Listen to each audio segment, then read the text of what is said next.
Hello vagabonds, welcome back to A Typical Vagabond. Here I will discuss with you about information on countries, tourism, and immigration policies for tourists and expatriates. For the series that I'm wanting to do, the first country that I'm going to be highlighting will be Chile. Many people have not been to this country, so I figure why not highlight a country that many people might have overlooked. It is located south of Peru and west of Argentina. It has 2,888 miles of coastland. If you're from the United States, this coastland would be like going from Baja all the way up to Alaska, only kind of in the reverse. And the Pacific Ocean also is the main body of water that is abutting this coastland. And the landmass is also twice the size of Montana. So that's quite a large country that's really thin. The primary language spoken in Chile is Spanish. Many native Spanish speakers from other countries have some difficulties communicating with Chileans. While there is a gulf in discussing things in Spanish, the ability to convey thoughts is not insurmountable. So it's something that I would highly suggest is to learn Spanish before going there. The government in Chile is a republic. In 1980, the current constitution was ratified in a national referendum. 1980 to 2000, the new republic slowly transitioned from the previous Pinochet dictatorship. And since then, the Chileans have embraced a stronger democratic process. Though issues with the current constitution created economic progress for the wealthy and less opportunities for the poor. As a result, Chileans recently voted to rewrite their constitution, and in the spring they will vote on ratifying a new constitution. Well, I'm not looking to have a political discourse on this vlog. I found that it's important to kind of discuss a little bit about the political issues that are going on in Chile at the moment. Now I'm going to kind of switch gears from the government over to economy, and the major economic driver for Chile is copper mining. And over the years, copper mining has had booms and busts, where there's all kinds of money that was going through the economy and spurring it, and then when there was a bust, then there's huge economic impacts to the country. So Chile more recently has become a more diverse economy as they've added in agricultural products such as grapes, fish, wine, and wood into their economy by exporting these items mainly to China, United States, and Japan. Some of these exports also end up going to parts of Europe, but the main three that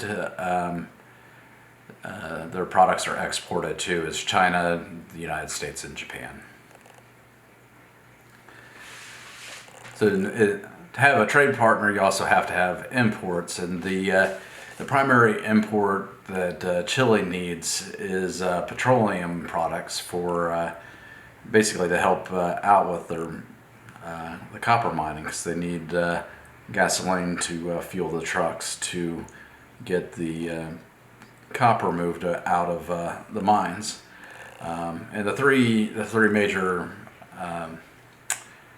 partners that they have for importing is the United States, of course, Brazil, and China.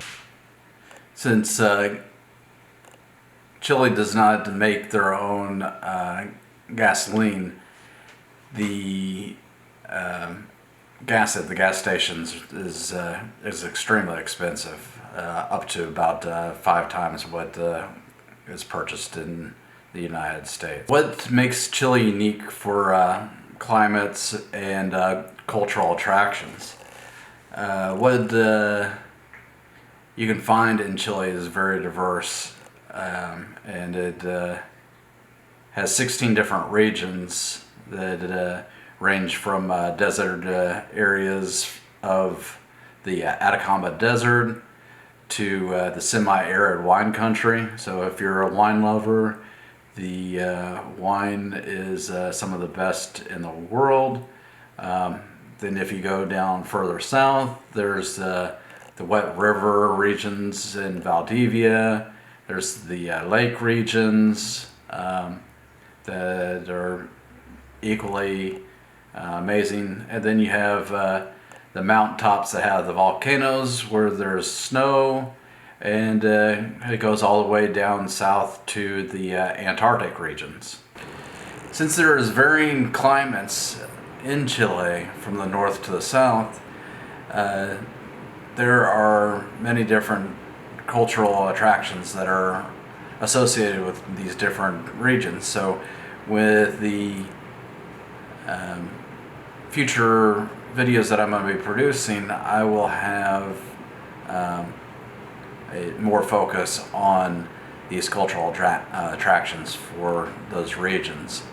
So if you'd like to know more about these cultural attractions in these different regions of Chile, please hit the like button, hit subscribe, and hit the bell so you can be notified of future videos. It helps me in the YouTube algorithm. To fly to Chile, you have to fly into Arturo Merino Benitez International Airport, which is located in Santiago. Here you can rent a car and travel to the wine country that's nearby, to Vina del Mar, to Santiago. Or if you just want to catch a taxi, you can catch a taxi or a bus into the city.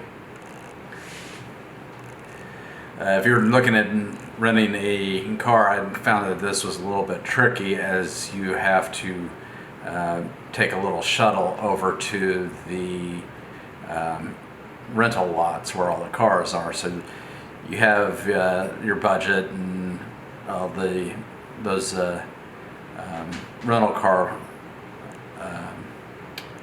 booths that are inside the airport, but to go outside, they don't have somebody that really directs you to the shuttle. So it's a little tricky to find the shuttles that'll take you over to the rental cars. But it's not extremely difficult, but just be prepared that it might be a little bit difficult to get over there.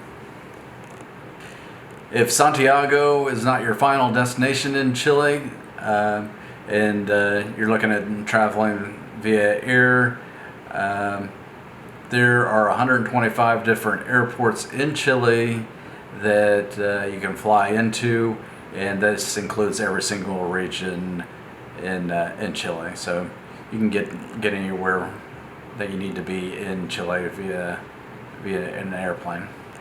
While technically it is illegal, there are Uber and Lyft drivers that are in there, so there's a possibility that you could flag down one of those type of drivers. But the thing is that getting a taxi in Chile, you're going to be paying approximately the same price, so might as well just go with a taxi from the airport in Santiago. If you're looking to expatriate to Chile, one of the things that you need to consider is healthcare. And Chile does have one of the best healthcare systems in South America, if not the best. The WHO ranks Chile's healthcare system as 33rd out of 190 countries, so it is on par with the healthcare that you would receive in the United States. If you're planning on living in Chile for an extended time, prepare to spend approximately 7% of your income each month on health insurance. And this is for the public option. For private insurance, you can look at spending considerably more for, but still reasonable when considering the price of what healthcare is in the United States. As with most international travel, you can use compatible cell phones in Chile. So if you have like an unlocked cell phone that you purchased, you can use a SIM card that you purchase at any of the retailers in Chile. And as with most international travel, you can use compatible cell phones in Chile. So if you have an unlocked cell phone, you can use your cell phone and put in a SIM card that you purchase at a retailer while in Chile. What I ended up doing, because I kind of needed the data plans, was that I purchased a SIM card at the retailer at the airport, and this is considerably more expensive, as anything is at purchase at an airport. But since I needed to do so, I went ahead and purchased a SIM card there. But the main providers for cell service in Chile are Movistar, Claro, Intel, and Virgin. And what I ended up paying for my service was $15 for a 1 gigabit plan. If you go into Santiago or one of the other cities, if you're traveling on, you can probably purchase the similar plan for about $5. So it was just a $10 convenience charge is what it was for me. Hotels in Chile can range anywhere between $50 to $250 per night. The most expensive lodging can be found in the most high-end locations that are more rural, and they're kind of geared more towards the upper class. So it's not the locations that I wanted to visit, so I didn't go to these type of hotels and lodgings. But if you are looking for median priced accommodations, you can find something for in between $100 and $125 a night. There is plenty of hostels throughout the regions, and there's always a possibility of a host on Airbnb. So I would highly suggest Airbnb. I personally wanted to have a host that was living inside of the lodging that I was at, because I wanted to kind of pick their brain and like learn a little bit more about the area that I'm staying in. So it was kind of nice to have a host to communicate with and learn about the odds and ends of the area, where to go and stuff, and just kind of get to know somebody from the country. So it's something that I had a great experience with, and hopefully it's something that you would take up on too. If you're looking at traveling through Patagonia, hostels and lodging could be fewer and far between. But they're there, and there's always the option of camping, and so if that's who you are, you're more the adventurous type, make sure to bring a tent and camping gear that's associated with the things in Patagonia. If Costco and IKEA are must in your life, then Chile probably is not going to be the place for you to immigrate to. Though there are supermarkets such as Lighter, Super Bodega Quinta, and they are both owned by Walmart. And there is also Jumbo that can be found, and they're through all the cities in Chile. Another one that was kind of nice also is a Peruvian owned company called Falbella, and it's called Taras. It was a really nice store, and they are under contract to put in an IKEA this year, and it is supposed to be in Santiago, but there hasn't been any confirmation about it being completed yet. So hopefully that's something that happens. So if you are